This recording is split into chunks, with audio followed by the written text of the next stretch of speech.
We are loud, obnoxious, and completely inappropriate. Viewer discretion is strongly advised.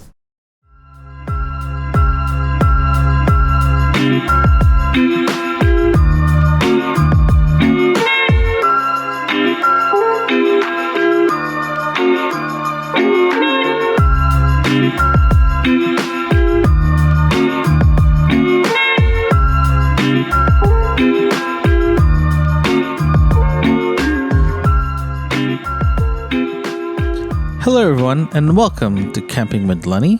This is episode 8 and today we are going to be talking about first-time campers. If you're looking to start camping for the first time, doesn't matter if it's solo camping or with group camping with your friends and family, or again, solo camping like what I do.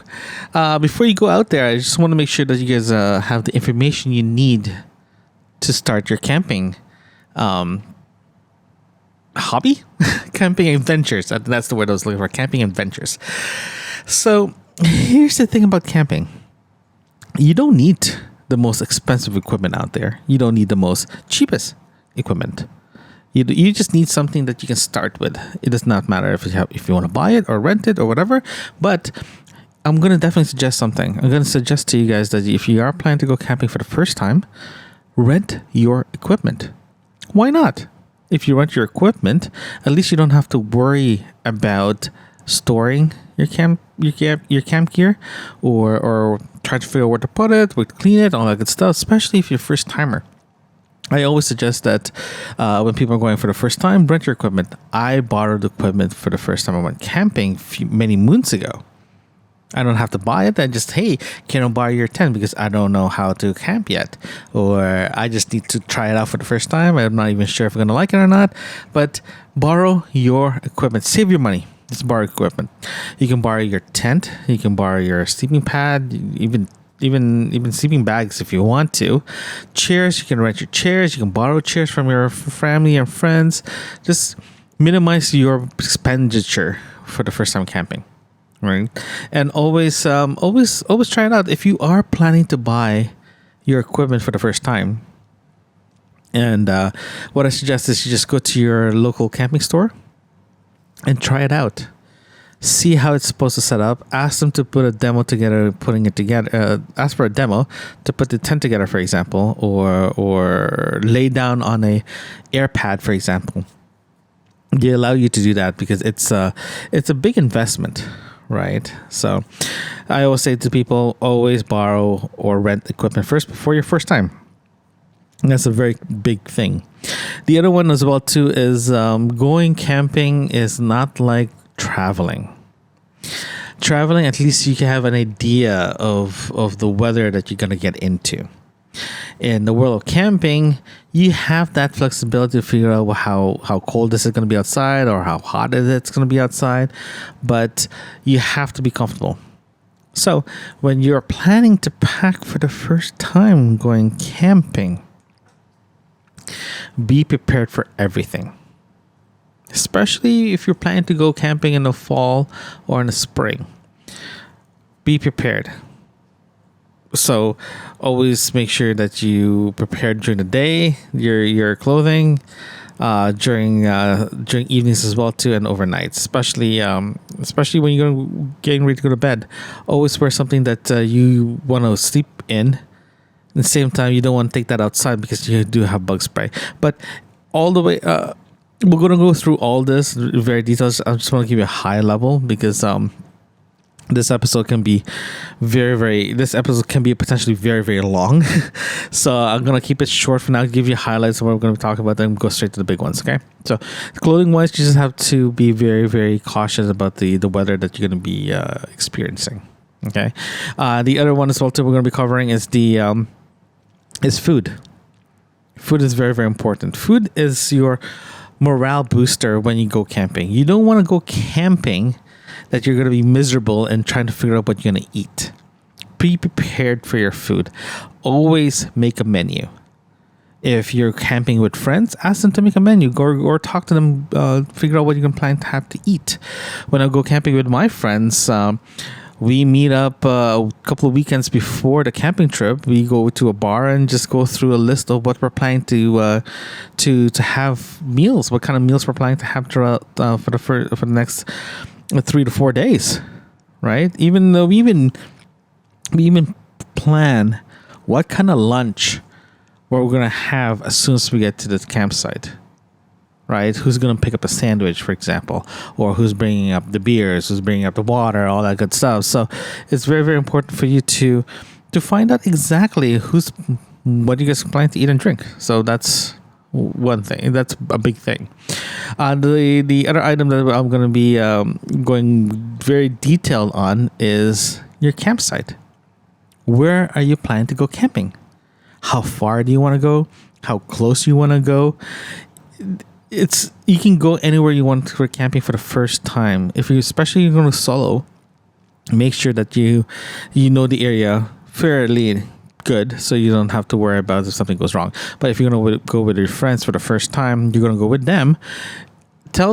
You have to tell them, hey, how far you're comfortable to go, or how far you're going to be away from home for your first time camping, right? Again, this is your first time, so you do have the ability to say, hey, raise your hands. I don't feel comfortable going this far up north, or go far up south, or whatever, or from the bushes itself. I just want to make sure that you're comfortable too, that I'm comfortable that going out for the first time. Right. And so that's one item when we're discussing as well. The other one as well too is to have fun, and to have fun at the same time be very environmental conscious. So we always have a rule. I personally have a rule. So whatever I bring in, I bring back out. So this is including especially if you're going to go to a campsite that you have to bushwhack in, for example, that you have to portage in or something like that, then you do need to make sure that whatever you bring in, you bring back out. If you're planning to go to a campsite, then there's a little bit more flexibility in that one. This means whatever you bring in, there's a garbage area that you can throw your stuff out. Then you can bring home. So make sure you clean your surroundings and all that good stuff. So let's talk about the essential equipment. Essential equipment is very, very important for the first time campers. You want to make sure, like I mentioned before, if you're first time, consider renting your equipment. Don't buy it. If you rent it, this means you own it. This means you're responsible for doing upkeep on it. And if you are going to be your first time camper, you don't want to spend this much money for a new tent, a new sleeping bag, pads, and chairs, and all that stuff. But what I suggest is this: find out your local camping store, right, and ask them, do they have a renting program, or a rental program. This means that you can rent your tent, your sleeping pads, possibly your sleeping bag. I personally don't like sleeping someone else's sleeping bag. I prefer to bring my own, so I might just invest a good one for a sleeping bag. But consider renting a tent, a sleeping pad, and a chair. But personally, if I'm gonna use a camping chair, I'll just buy my own chair. At least I know it's comfortable. Plus, I can bring it to the beach or to the park if I need a chair, right? But yeah, sorry, I'm just rambling now. But consider renting a tent and a sleeping pad, because there's a good chance that the tent that you're going to be renting is you like so much, you can buy one, or you can try different sleeping bags. Sleeping tents. I mean, just to give you that flexibility that you're looking for. Plus, you don't have to store it at the end of the day. You can just return it and you're good to go, right? But if you do decide to buy your own tent, like I mentioned earlier, go to your camping store, go to your local camping store, spend time with the associates, ask them questions, tell them to help you set it up, see how it's supposed to set up, ask them if you can go inside the tent. See if it's there's things there like ventilation that you have, how big are the doors, how much stuff you can fit in there, and all that good stuff. But here's the thing. Here's a little trick. Consider getting a tent slightly bigger than you think you're going to be using. Okay, here's an example. you are one person. Let's just use an example of 1-person tent. If you get a 1-person tent, it is the size of a coffin. So look at getting like a 2 or 3-person tent if you're by yourself. The reason why is this: you have room for your your sleeping pad, your bag to put your clothes on, and you have room to change inside the tent, especially if it's raining outside, if you need to change your bathing suits or you need to change clothes because of the weather changes outside. You have room inside to change. So upsize your tent. If you're one person, look at the 2 or 3-person tent. I personally go for a 3-person. That's just me. But if you are a couple, for example, consider getting a 2. If there's 2 of you, don't get a 2-person tent. Get a 4-person tent. Reason why is this: more room for you, your partner, and your equipment, your clothes, for example. So that's just a trick that everyone's doing, that everyone that I know does. I do the same thing. I have a 4-person tent for myself when I go solo camping. If my wife comes with me, we have a 6-person tent. Again, because of the extra room that we need, right? So just keep that in mind. If you are renting or buying a tent, make sure that the tent is sized for yourself accordingly. Go 1 or 2-person more what you're planning to that you're going to be getting. Okay, so just keep that in mind. The second that I want to talk to you about is the for equipment wise, a sleeping bag. Sleeping bag is kind of interesting. The reason why I'm saying that is this: sleeping bag is going to be your primary bedding when you go camping. You can get a 3-season sleeping bag. This means summer, winter, fall, right? Or you can just get a sleeping bag that's like lightweight because you're only going to be camping during the summer. But remember, if you are planning to camp, weather does drop, it does get cold at night. So if you have if your forecasting is, let's say, 28 degrees C outside, but look at the lowest temperature that the overnight's going to be. If it's a 28 C and there's a good chance that night will be, let's say, 10 C, right? 10 degrees Celsius, then you need something that's a little warmer. So here's the thing. My sleeping bag can go to plus 4 degrees Celsius. I'm good with that bag until like it gets cold, right? So I'm good with that. So that during the summer, I use the same sleeping bag during the summer as well too. If I'm warm, I don't use it. If I'm hot or warm, I take it. I roll it out. If it's cold, I put it on top of me. It's one of those things that might as well get something that's actually a few degrees rated. At least you'll be a little bit more comfortable. But here's the thing though. Sleeping bag is a hit and miss, temperature-wise. If your sleeping bag state that it can go to, let's say, 0 degrees C, tack in plus 10 degrees. You know why? They're not superly rated to handle 0 degrees. It can handle it, but you have to layer inside the tent to make that work. So just keep that in mind. I will not rent a sleeping bag. There's no way I'm going to rent a sleeping bag. I'll rather buy my own sleeping bag. At least that sleeping bag I can use for guests, for if I have guests in the house, for example. So get yourself a brand new sleeping bag. Again, same thing as a tent. If you're planning to buy a tent, just go to your local camping store and try out the sleeping bag. Touch it, feel it. See how small is it when you pack it. How big is it? If you're a 6 foot tall person and the sleeping bag you bought on Amazon can only handle a 5'8" person, guess what? You're not going to fit inside that inside that sleeping bag. So definitely look at it. Go to your local store, check out the sleeping bag. Personally, for me, if I can put the sleeping bag over my head, I'm good. Right? I don't put it, if it's stopped underneath my neck, that's not long enough. because people have a tendency to, when they get cold, they curl in, right? Or they put something on top of their head, right? So just keep that in mind for sleeping bag wise. Be realistic regarding the temperature you're going into. If you're only going to be doing summer and it's rated only for 15 degrees C, go lower.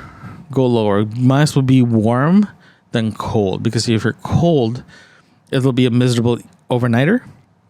At least if you're warm, you can just unzip your sleeping bag and go. Here's a trick though. Here's a trick for me. My setup is kind of weird. My setup is kind of interesting because I do use a sleeping pad, and I do actually put a fitted sheet on top of my sleeping pad. Then sometimes I use my sleeping bag like a blanket. I only do that during summer because it feels a little bit more comfortable. That's a little trick and tips for my side. That's how I use mine. Speaking of sleeping pads, so sleeping pads is actually kind of unique here. I prefer using sleeping pads rather than air mattress. Reason why is this. You can get a sleeping pad. You can get like a 2-incher, right? Self-inflated sleeping pad, and the R value of that is way better than a air mattress. Plus, packing it is a lot easier as well too. The same thing that I mentioned earlier. You can rent a sleeping pad. You don't need to buy one. If you are planning to buy a sleeping pad, make sure that your sleeping pad is slightly bigger than your sleeping bag. Reason why is this. If you have your sleeping pad, you're laying on top of your sleeping pad you're inside your sleeping bag. If you roll, right, when you roll to your side, there's a good chance that you will be rolling. You're not going to roll in the same spot. You'll be rolling slightly to your right or to your left, depending where you roll. It would be nice to have your sleeping pad when you roll, like where your arms are going to be rolling to. But if your sleeping pad is slightly narrow than your sleeping bag, by the time you roll, you'll be actually going out. You're falling off the sleeping pad, right? So consider that. If you are planning to buy your sleeping bag in the same time, then you're renting a sleeping pad. Lay them down on the ground, put your sleeping bag on top of it, and see how much room you have in both sides. I prefer to have a wider sleeping pad. So, because what I mentioned earlier, when you turn around, you're covered, right? So, that's another gear that you can rent out if you want. But it's up to you if you want to buy one. I personally treat the sleeping pad like my sleeping bag. I prefer using my own. At least you're comfortable with it. You know how to feel it and all that stuff. And here's another trick and tips here. Trick and tips. That's the word I was looking for.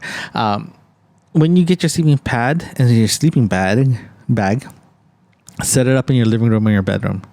Inflate your sleeping pad, lay down on it, sleep there overnight, see how it feels.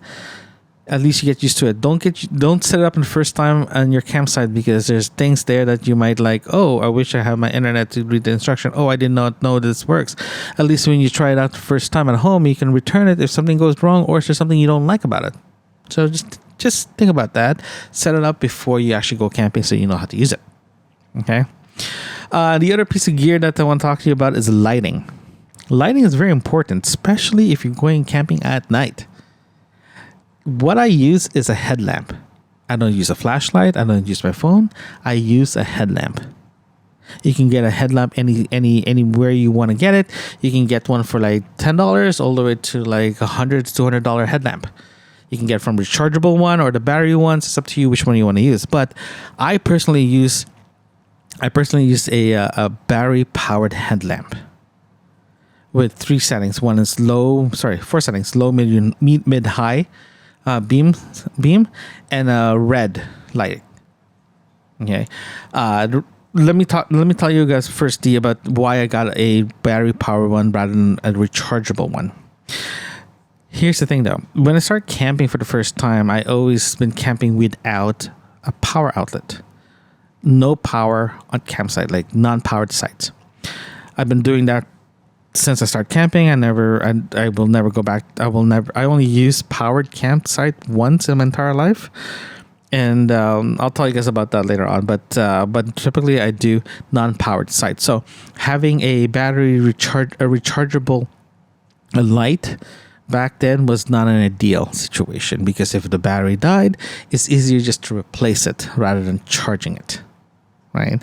And the reason why I have a red light on my headlamp, is at night, your eyes needs to adjust if it's from a complete darkness to a white light or a bright light, and you're going to lose that night vision ability, your natural night vision ability in your eyes. So typically we use red light just to glow the area, plus it does not affect your night vision. Right, so that's why when you watch movies, that if they go to red alert, all the lights darkens to red light.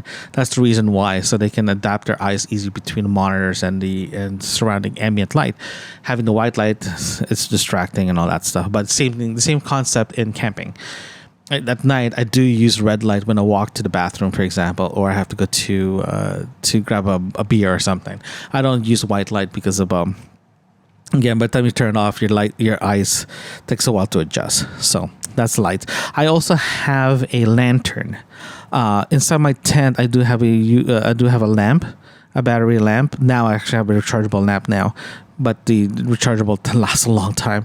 I have one in my lamp to illuminate inside my tent, so I can change properly. Right, or I can read a book or anything like that, so it's there. Plus, you just give a little bit of ambient. Also, consider having a lamp as well too outside your tent, like where your eating area is. It's nice to have a headlamp, because when you eat, you don't have to rely on balancing the flashlight between your neck and your shoulder. You can just have your lamp facing down and eat properly without cumbersome of a handheld flashlight. And if you do have a lamp, that will help you cooking as well too, so you don't have to at least in a glance you know where everything is. Having a white light or ambient light, or white lightish, or a light, either lights are during preparing food or setting up or whatever, it's great. But I typically turn them all off after I do all my chores. At least you can walk around without ruining your eyesight, or changing light source between the darkness and fully light. So you'll learn how to maneuver yourself. But definitely I recommend having at least one lantern and one headlamp. I prefer using powered headlamp. Again, if something goes wrong, it's easy to just change the batteries instead of charging. I do have a chargeable lamp, but my lamp actually does last a long time before I have to charge it. So that's why I have that. The other piece of gear that I want to talk about is the stove. Stove is actually pretty interesting. You can approach this in two ways. One, you can rent a stove, right? Or you can buy your own stove. There's two types of stoves you can get. One is a propane base, and the other one is isobutane base. Right? If you are planning to go solo camping for the first time, don't go nuts on your stove. You can rent a stove, right? If you're planning to rent a stove, that's perfect. At least you don't have to worry about storing it, all that good stuff. But at the same time, you are in the mercy of what kind of stove you're going to get, right? I have two types of stove. I have a 2-burner stove that uses propane. I have another single burner stove that uses propane as well too. What you get in your campsite, the little bottle things. They work perfectly for me and easy to store and all that stuff. Reason why I have a 2-burner and 1-burner, I typically use a 2-burner stove, but I'm actually moving back to a single burner. Reason why I noticed that I don't use the other burner. This to make a long story short, the 2-burner stove I got was a hand-me-down from my sister. So it works really well. I used it. No issues there, but I prefer using my single burner. So I'm going to move back to my single burner stove. They're both propane, so that's good. It's easy to pack as well too. Also, when I cook food, I rely on my campfire to cook my food. I only cook stuff in the burner if I need to boil something or fry something. typically I do barbecue, so it's usually on the campfire that I cook I cook my food on top of the campfire as much as possible. About 80 to 90% of the time, I cook my food there. Right, so the stove can be you can use stove. You definitely need one no matter what. Also, there's other type of stove there too that you can use. One, you can get a very small portable folding one. You can literally chuck it into your bag and it's there. If you're planning to go car camping, mostly, I recommend just get a regular stove. It's actually cheaper. Regular single burner stove. It's cheaper, and it's not that bad easy. It's not that hard to store, especially if you're car camping. But if this is going to be your first time, definitely consider just renting one. Right? It's a big investment. They're not. If a good one, it can cost you about $200. If you go to the cheap side one, you can get one for $50. But it's a crap shoot if you buy a $50 stove that you're not sure if it's gonna work or not. So consider getting just renting one for now. And if you're very adamant of buying one, do your research. I'm a big fan of the jet boil or the Coleman stoves. So just make sure that you pick the right one, and make sure the fuel that he uses is easy to get as well too. And if you are planning a stove, get yourself one of those barbecue lighter. Right, some of them do have a fire starter built into your stove, but I don't typically use.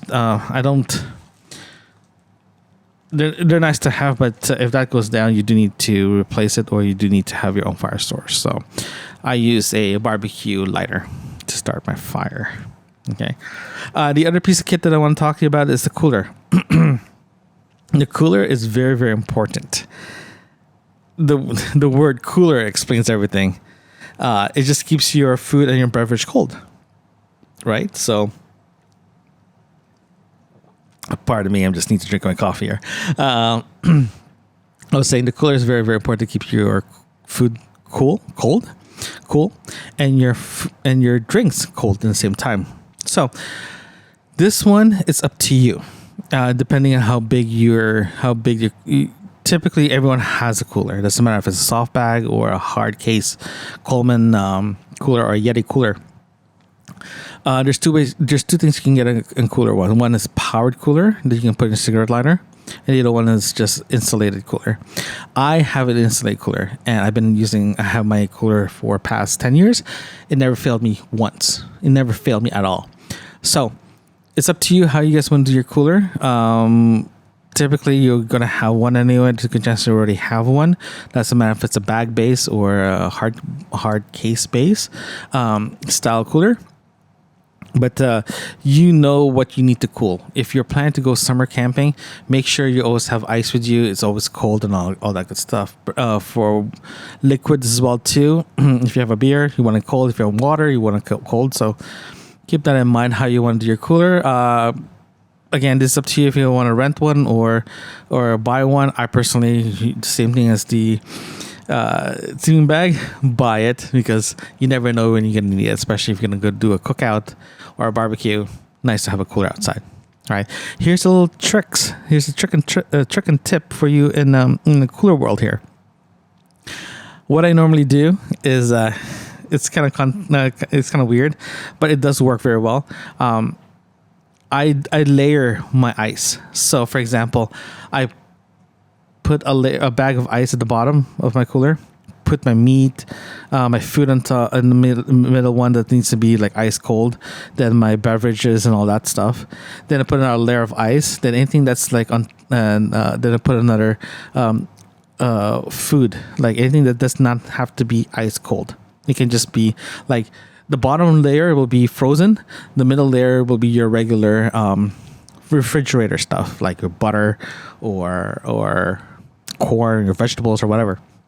I put in the middle layer. Then on top of that, I put another layer of ice. That's 3 bags of ice already put in that cooler. Then after that, that will just keep everything nice and cool, right? So, but here's a trick. Grab yourself like one of those small water bottles or one of your water bottles, your reusable water bottle, just pour water on top. Make sure there's water, there's a layer of water. The reason why is this. As soon as the ice starts melting, you start creating water. And it's going to keep it incredibly cold inside that cooler. The water will help melt the ice, and at the same time, the ice is keeping the water cold. So now you have this beautiful layer of like ice cold water. And I can guarantee you that technique will keep your cooler cold for like 4 to 5 days. When I do that, I don't have to maintain it at all. It will just keep it cold. Sometimes I actually put salt in the cooler itself just to keep it regulated a bit. So that's how I do my cooler.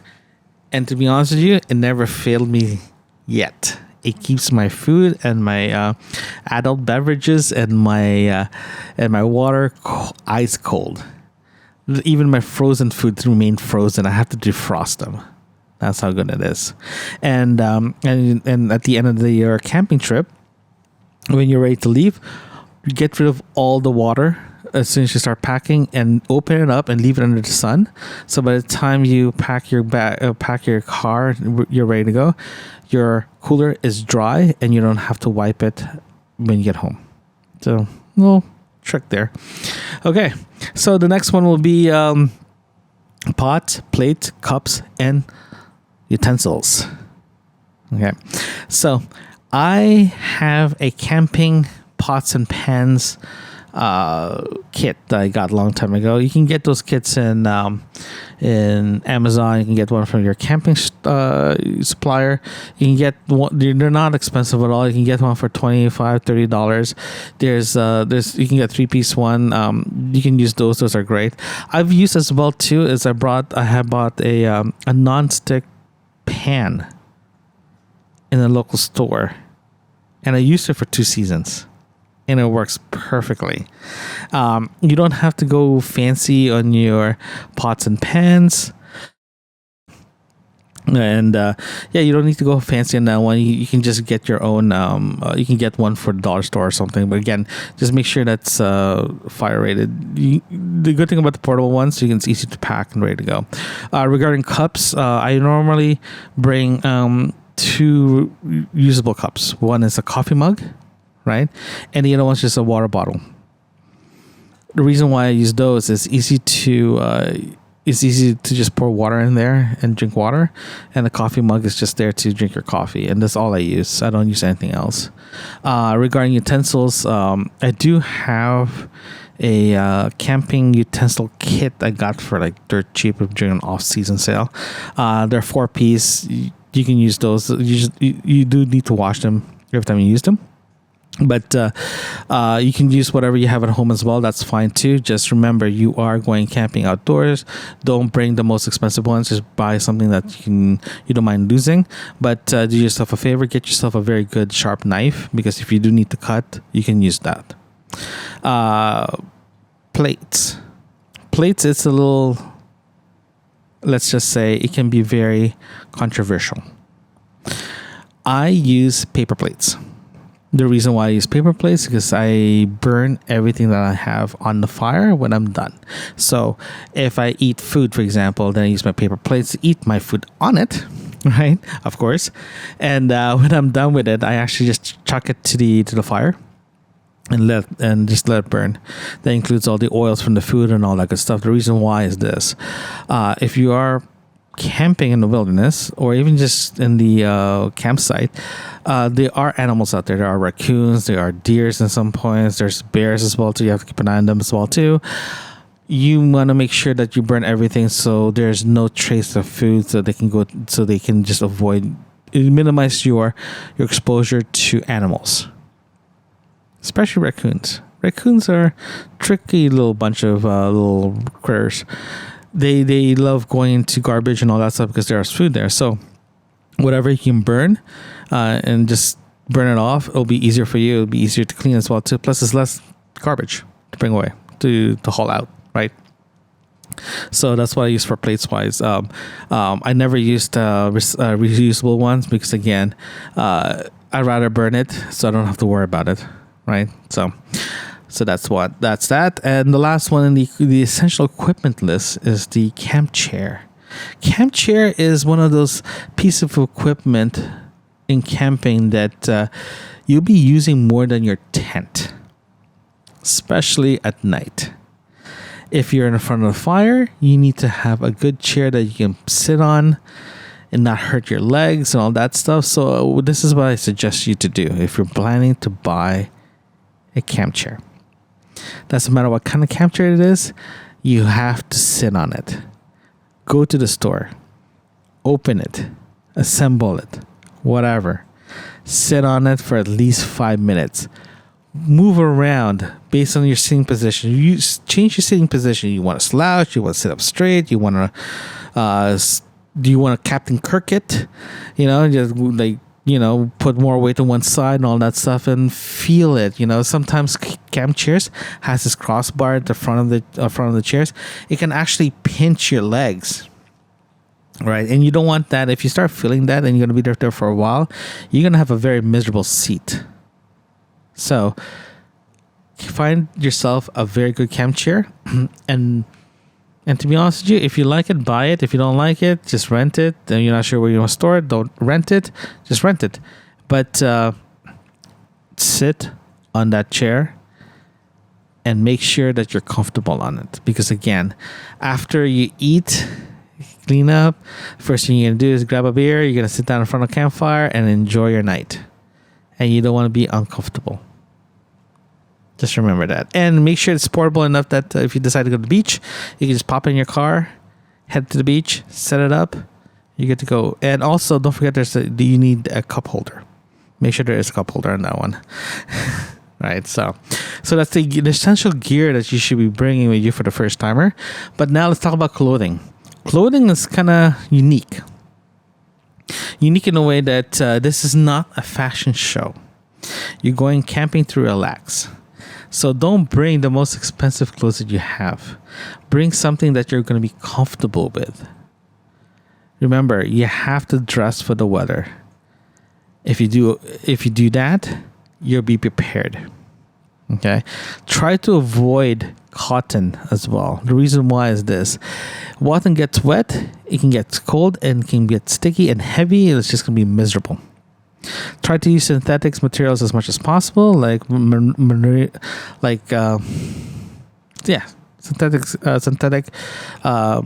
fabrics, because it's lighter weight and it's breathable. Get something that's breathable.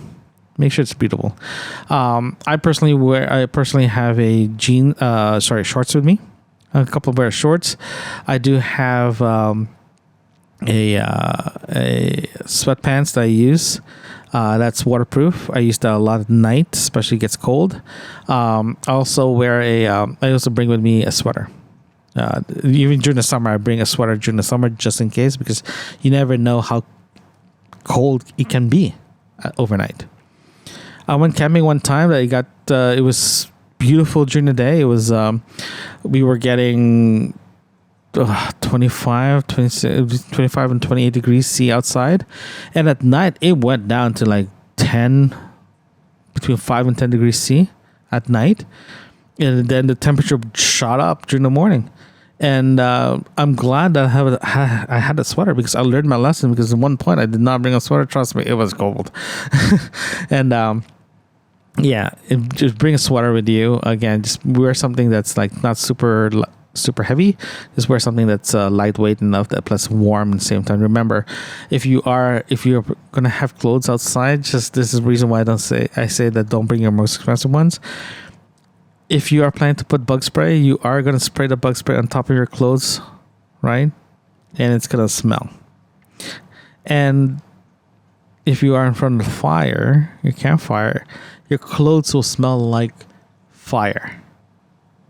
So just keep that in mind. So just make sure that what you're going to bring with you is suitable for the environment.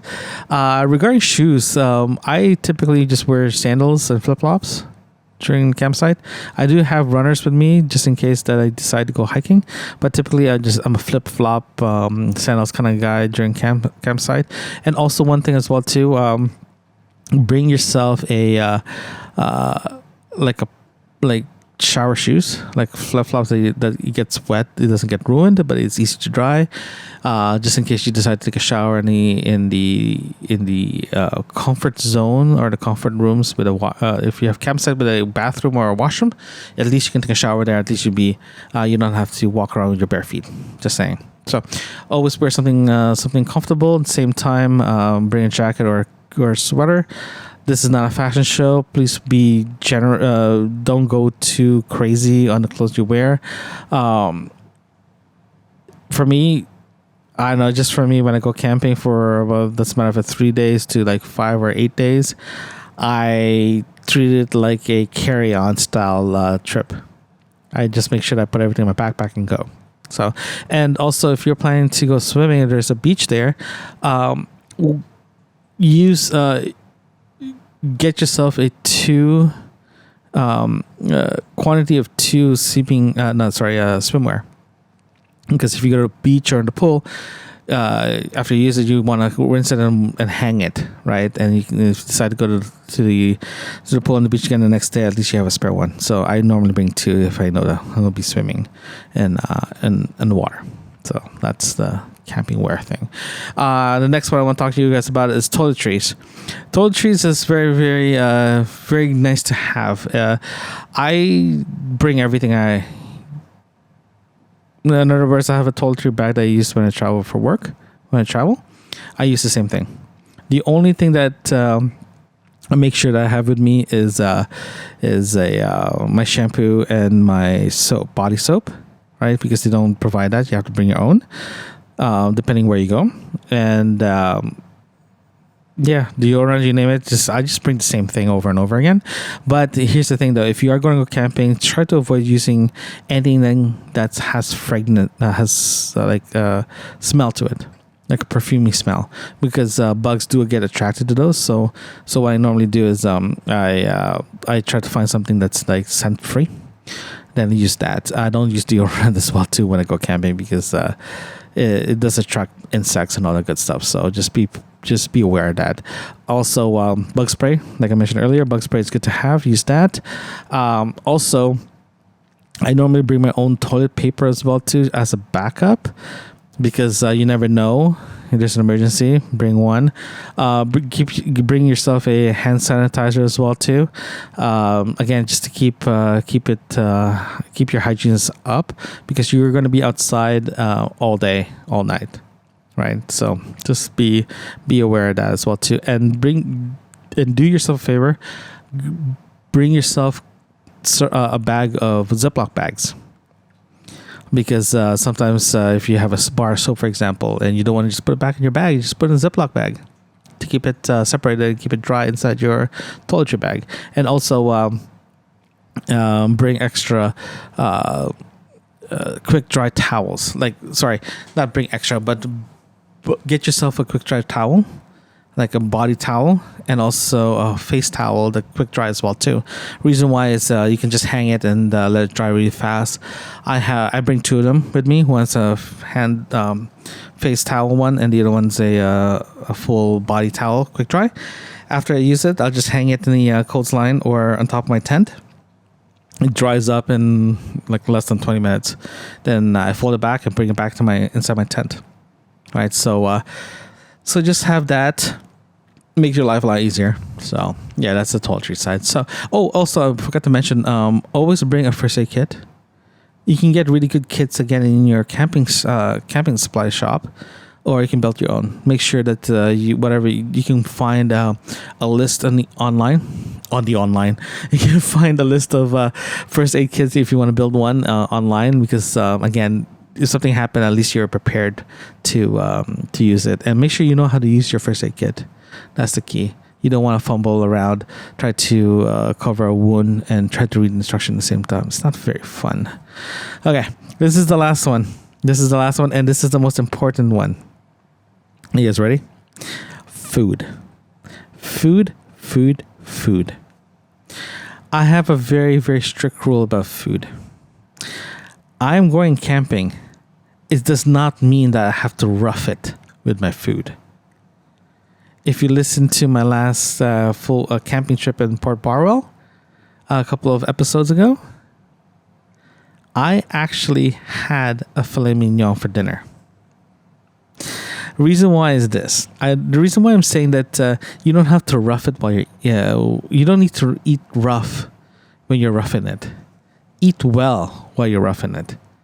Don't bother eating freeze-dried food or all that like that. If you have access to a cooler, bring food with you. If you want to eat a steak, eat a steak. If you want to eat ribs, eat a ribs. If you want to have a pizza, that's a little bit difficult, but it is possible to have pizza while you're camping. Just be realistic. And at the same time, you don't have to sacrifice what you're planning to eat. But if you are planning, if you are going to start putting a list together what to eat, make sure you have this make sure you plan it properly. You need to have breakfast, lunch, and dinner. Okay. Then you need to have a morning snack, afternoon snack. Okay, you need to prepare that, and also the evening snack. Right. So that's like 6 meals that you have to prepare. That you need to make sure that you're good to go. 6. 1, 2, 3, 4, 5. Yes. 1, 2, 3, 4, 5. 6. Yes, 6. Just remember. Make sure you have everything planned, because you don't want to overpack, and the same time you don't want to underpack. I typically pack if I do a 3-day camping trip. That's lunch, dinner for, let's say, Friday. Saturday will be breakfast, lunch, dinner, and Sunday will be breakfast, maybe lunch. But remember, you still have snacks in between. I usually plan my meals that way, and on top of that as well too, I make sure that I have enough snacks to cover all the snack times, and I usually pack one extra meal as well too. The reason why I do that is nothing fancy, but something simple to eat, simple to pack, and simple to take, because you don't want to run out of food. Let's say, for example, if you're trying to cook meal and you burned it, at least you have a spare one. Those kind of things. So you make sure you have a backup meal, at least for one meal backup, right? Breakfast wise, the world is your oyster. You can eat whatever you want, right? But you remember, you do have to pack all your stuff, or your spices and all that stuff. How you guys want to take it? Just make sure you bring that with you. And all your snacks, make sure you have that ready to go as well too. And the most important things is tea and coffee. Just give you guys a heads up. I like coffee. I'm drinking coffee right now. It's getting cold, but I do need to heat that up. But I do drink coffee. When I started camping, I've been using the instant coffee, the 3-in-1 coffee. They're great in a pinch. Right, they're great in a pinch. Like, don't get me wrong, I've been drinking that stuff for a while, and I come to the point now that I need something better. So, I actually bring my own. I have one of the pots that I use for camping. I pour water in that one. I actually have a pour over coffee. I have a little pour over thing that I bring with me, and I just pour over coffee right into my mug and drink coffee that way. I pre-grind everything when I go away. I have enough coffee for 2 mornings plus. I always pack for 2 coffees a day when I go, because it's one of those things that I like to drink. If you're not a big coffee drinker, if you do need coffee just to do a pick me up, a 2-in-1 you can get in the store. That's perfect. Starbucks has them, Nescafe has them. Everyone has them now, and they're passable. They're not like the best, but they're passable. But personally, for me, getting too old to drink that stuff. I need something better, so that's why I have a pour over coffee with me when I go camping.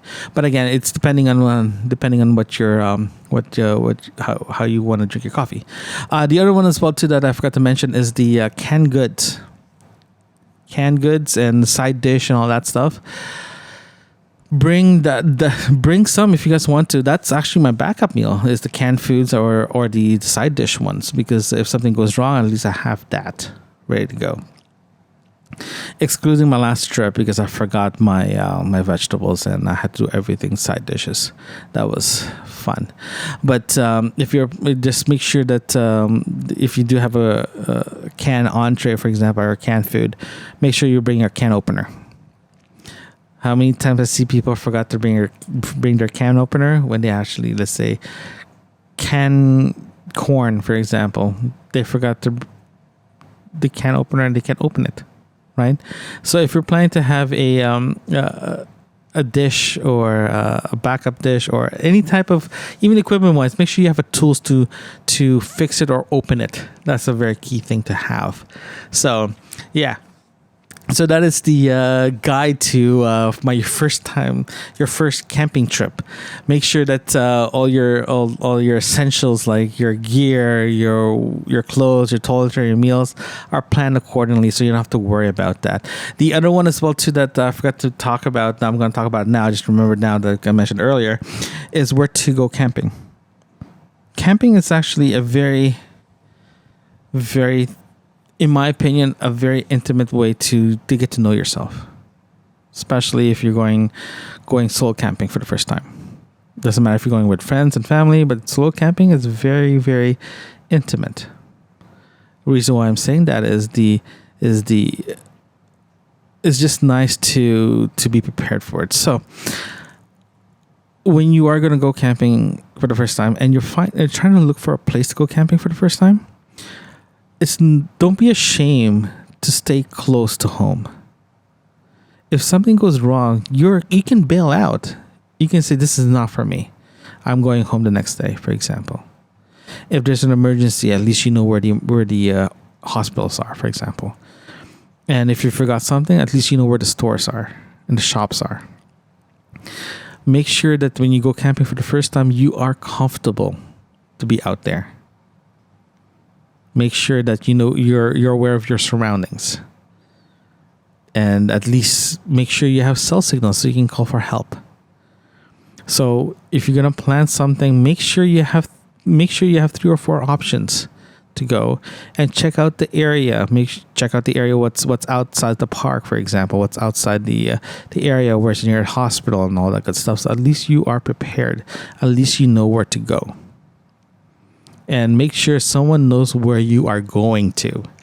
That is a key. That is a very important thing to know, is where you are. But if you are going to be with your friends and family for the first time going camping, they're seasonal and you're not, ask questions. Ask them questions. Ask them, hey, where are we going? Do you know where this is? Do you know where the hospital is? Do you know where the nearest shop is, just in case we forgot something? Hey, I need to borrow this. Where can I get this? Ask questions. Don't rely on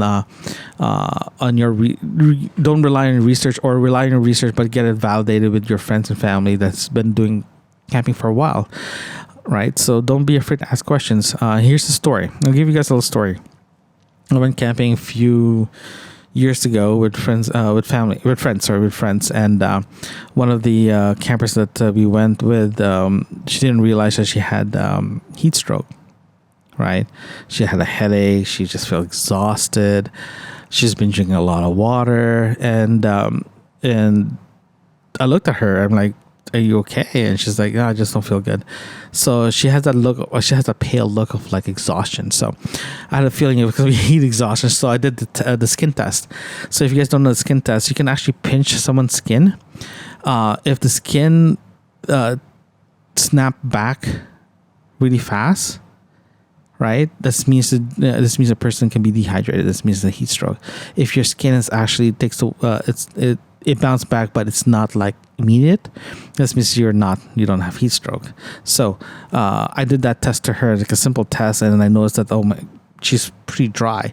So my buddy and I went to grab some Gatorade for her to get her electrolytes back up. So, and some water, and a few hours later she was feeling a lot better. So this is her first time going camping, and she didn't know what's going on. So I'm glad that she has like 6 of us to get her back up and running again, and she was fine after that. That was her first full day out of 4 nights. That's how long the camp. It was a 5-day, 4-night trip, and that was her second day. So always rely. Ask questions. If you don't feel good, talk to your friends or family that's going camping with you. Make sure that you're okay. Try to do some research regarding how to do typical small first aid kit, practice. It will help you, and yeah, just be aware, and you're gonna have so much fun, and you're gonna love it. So that's what I'm saying, that make sure you're aware of your surroundings. Don't be afraid to stay close to home, at least, especially if you're going to be solo camping for the first time. If you're going to be with friends and families, ask questions. Just ask questions. Make sure that you are comfortable to go out there. Okay, so yeah, those are my tricks and tips for first time campers, and just be out there and have fun, and just relax and enjoy your time camping. Thanks, guys.